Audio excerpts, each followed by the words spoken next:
ಚಿನ್ನ ಪಡೆದು ಐಶ್ವರ್ಯ ಗೌಡ ವಂಚನೆ ಮಾಡಿದ್ದ ಪ್ರಕರಣ ಮತ್ತು ಡಿ.ಕೆ. ಸುರೇಶ್ ಅವರ ಸಹೋದರಿ ನಾನು ಅಂತ ಹೇಳಿಕೊಂಡು ವಂಚನೆ ಮಾಡಿದ್ದಂಥ ಪ್ರಕರಣಕ್ಕೆ ಸಂಬಂಧಪಟ್ಟಂತೆ ಡಿ.ಕೆ. ಸುರೇಶ್ ಅವರ ಹೆಸರು ದುರ್ಬಳಕೆ ಆಗಿತ್ತು ಅನ್ನುವ ಆರೋಪ ಮೊದಲಿಗೆ ಕೇಳಿ ಬಂದಿತ್ತು. ಯಾರೊಬ್ಬ ಸಿನಿಮಾ ನಟ ಡಿ.ಕೆ. ಸುರೇಶ್ ರೀತಿ ಮಾತಾಡಿದ್ದಾರೆ ಅಂತ. ಆದರೆ ಡಿ.ಕೆ. ಸುರೇಶ್ಗೆ ಇಡಿ ವಿಚಾರಣೆಗೆ ಹಾಜರಾಗುವಂತೆ ನೋಟಿಸ್ ಕೊಟ್ಟಿದೆ. ಹಾಗಾದ್ರೆ ಇವತ್ತು ವಿಚಾರಣೆಗೆ ಹಾಜರಾಗ್ತಾರಾ ಡಿ.ಕೆ. ಸುರೇಶ್ ಅಂತ ಪ್ರಶ್ನೆ. ಆರ್ಥಿಕ ವ್ಯವಹಾರಗಳ ಸಂಬಂಧ ಸಮನ್ಸ್ ಕೊಟ್ಟಿದೆ ಇಡಿ.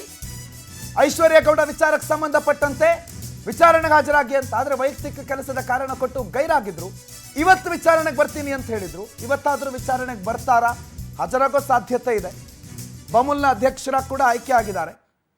ಹಾಗಾಗಿ ಇವತ್ತು ವಿಚಾರಣೆಗೆ ಹಾಜರಾಗಬಹುದು. ತಮ್ಮದೇನು ತಪ್ಪಿಲ್ಲ, ತಮ್ಮ ಕಡೆಯಿಂದ ಏನೂ ಪ್ರಾಬ್ಲಮ್ ಇಲ್ಲ ಅಂತಂದರೆ ಎನಿ ಟೈಮ್ ಇಡಿ ಮುಂದೆ ಬಂದು ಹಾಜರಾಗಿ ಏನಾಗಿದೆ ಅನ್ನೋದ್ರ ಬಗ್ಗೆ ಮಾಹಿತಿ ಕೊಡಬಹುದು. ಸಾಮಾನ್ಯವಾಗಿ ರಾಜಕಾರಣಿಗಳು ಅಂತಂದಾಗ ಅವ್ರದ್ದೊಂದು ಇರುತ್ತೆ. ಅವ್ರ ಹತ್ರ ಒಂದು ಆಂಟಿಸಿಪೇಟ್ರಿ ಬೇಲ್ ಹೆಂಗೆ ಅಂತಂದರೆ, ನಾವು ರಾಜಕಾರಣಿಗಳು ನಮ್ಮ ಹತ್ರ ಸುಮಾರು ಜನ ಫೋಟೋ ತಗೋತಾರೆ, ಅದನ್ನೆಲ್ಲ ನಾವು ಕೌಂಟ್ ಮಾಡೋಕ್ಕಾಗತ್ತಾ, ಅವರೆಲ್ಲ ನಮ್ಮ ಸಂಬಂಧಿಕರಾಗ್ಬಿಡ್ತಾರ ಅಂತ ಒಂದೆರಡು ಮೂರು ಮಾತುಗಳು ಇರಬಹುದು. ಆ ರೀತಿಯ ಸಬೂಬು ಕೊಡಬಹುದು. ಆದರೆ ಫಸ್ಟ್ ಕ್ವಶನ್, ಬರ್ತಾರಾ ಇವತ್ತು, ಹಾಜರಾಗ್ತಾರಾ ಅಂತ ವೆಂಕಟೇಶ್ ಮಾಹಿತಿ ಕೊಡ್ತಾರೆ.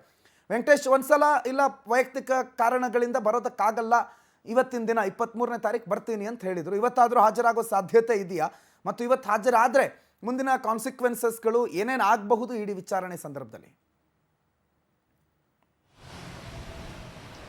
ಪ್ರಣತ್, ಏನು ಐಶ್ವರ್ಯ ಗೌಡಳನ್ನು ಇಡಿ ಅಧಿಕಾರಿಗಳು ಬಂಧನ ಮಾಡಿ ಜೈಲಿಗಟ್ಟಿದ್ರು. ಅದಾದ ಬಳಿಕ ಜಾಮೀನಿನ ಮೇಲೆ ಹೊರಗಡೆ ಬಂದಿದ್ರು. ಈ ಪ್ರಕರಣದ ತೀವ್ರತೆಯನ್ನು ಮಾಡಿರುವಂಥ ಇಡಿ ಅಧಿಕಾರಿಗಳು ಕೂಡ ಈ ಪ್ರಕರಣದಲ್ಲಿ ಮಾಜಿ ಸಂಸದ ಡಿ.ಕೆ. ಸುರೇಶ್ ಅವರ ಹೆಸರನ್ನು ಬಳಸಿಕೊಂಡು ಆಕೆ ವಂಚನೆ ಮಾಡಿದ್ದಾಳೆ ಅಂತ ಹೇಳಿ ಏನು ಒಂದು ದೂರು ಕೇಳಿ ಬಂದಿತ್ತು. ಜೊತೆಗೆ ಈ ಕೀರ್ತಿ ಏನಿದ್ದಾನೆ ಆತ ಕೂಡ ಡಿ.ಕೆ. ಸುರೇಶ್ ಅವರ ವಾಯ್ಸನ್ನು ಮಿಮಿಕ್ರಿ ಮಾಡಿ ಹಣವನ್ನು ವಸೂಲಿ ಮಾಡಿದ್ದ, ಜೊತೆಗೆ ಚಿನ್ನವನ್ನು ಕೂಡ ಖರೀದಿ ಮಾಡಿದ್ದ ಅಂತ ಹೇಳಿ ಗೊತ್ತಾಗ್ತಾ ಇದೆ.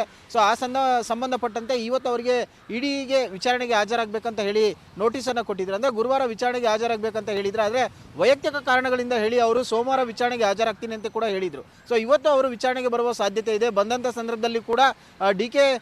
ಸುರೇಶ್ ಏನಿದ್ದಾರೆ ಅವರು ಮತ್ತು ಈ ಐಶ್ವರ್ಯ ಗೌಡ ಏನಿದ್ದಾರೆ ಇವರಿಬ್ಬರ ನಡುವಿನ ಒಂದು ಬಿಸ್ನೆಸ್ ಏನಿತ್ತು, ಯಾಕೆ ಅವರು ತಮ್ಮ ಹೆಸರನ್ನು ಬಳಸ್ಕೊಂಡ್ರು, ಸೊ ಈ ಪ್ರಕರಣಕ್ಕೆ ಸಂಬಂಧಪಟ್ಟಂತೆ ತಮ್ಮ ಪಾತ್ರವೇನು, ಇದರ ಬಗ್ಗೆ ಕ್ಲಾರಿಫಿಕೇಶನ್ ಕೊಡುವಂಥದ್ದಕ್ಕೆ ಸಂಬಂಧಪಟ್ಟಂತೆ ದಾಖಲೆಗಳನ್ನು ಕೇಳುವಂತೆ ಸಾಧ್ಯತೆಗಳು ಕೂಡ ಇರುತ್ತೆ. ಅದಕ್ಕೆ ಡಿ.ಕೆ. ಸುರೇಶ್ ಅವರು ಏನೋ ಒಂದು ಉತ್ತರ ಕೊಡ್ತಾರೆ ಅನ್ನೋದನ್ನು ಕೂಡ ನೋಡಬೇಕಾಗುತ್ತೆ. ಯಾಕಂತ ಹೇಳಿದ್ರೆ ಚಂದ್ರ ಲೇಔಟ್ ಮತ್ತು ಆರ್ ಲೇಔಟ್ನಲ್ಲಿ ಪ್ರಕರಣ ದಾಖಲಾದಂಥ ಸಂದರ್ಭದಲ್ಲಿ ಅವರಿಗೆ ವಿಚಾರಣೆಗೆ ಹಾಜರಾಗುವಂತೆ ಕೂಡ ಹೇಳಿರಲಿಲ್ಲ. ಅಲ್ಲದೆ ಈ ಒಂದು ಪ್ರಕರಣಕ್ಕೆ ಸಂಬಂಧಪಟ್ಟಂತೆ ಐಶ್ವರ್ಯ ಗೌಡಳನ್ನು ಕೂಡ ಬಂಧಿಸಿರಲಿಲ್ಲ. ಇಡಿ ಅಧಿಕಾರಿಗಳು ಯಾವಾಗ ಎಂಟ್ರಿ ಆದರೂ ಆ ಸಂದರ್ಭದಲ್ಲಿ ಆಕೆಯನ್ನು ಬಂಧನ ಮಾಡಿ ಜೈಲಿಗೆ ಅಟ್ಟಿದ್ರು. ನಂತರ ಆಕೆಯನ್ನು ಏನು ವಿಚಾರಣೆಗೆ ಮಾಡಿರುವಂಥದ್ದು. ಅಂದರೆ ಡಿ.ಕೆ. ಸುರೇಶ್ ಅವರನ್ನ ಹೆಸರು ಬಳಸ್ಕೊಂಡಿದ್ದಕ್ಕೆ ಅವರೊಂದು ಪ್ರಭಾವವನ್ನು ಬಳಸ್ಕೊಂಡಿದ್ದರ ಪರಿಣಾಮವಾಗಿ ಆಕೆಯನ್ನು ಬಂಧನ ಮಾಡಲಿಲ್ಲ ಅನ್ನುವಂಥ ಆರೋಪ ಮತ್ತು ಮಾತುಗಳು ಕೂಡ ಕೇಳಿ ಬಂದಿತ್ತು. ಆದರೆ ಇಡಿ ಅಧಿಕಾರಿಗಳು ಇದ್ಯಾವುದನ್ನು ಲೆಕ್ಕಿಸದೆ ಆಕೆಯನ್ನು ವಶಕ್ಕೆ ಪಡೆದು ವಿಚಾರಣೆಯನ್ನು ಮಾಡಿದರು. ಇವತ್ತು ಡಿ.ಕೆ. ಸುರೇಶ್ ಅವರು ವಿಚಾರಣೆಗೆ ಬರ್ತಾರೆ ಅಂತ ಹೇಳಲಾಗ್ತಿದೆ.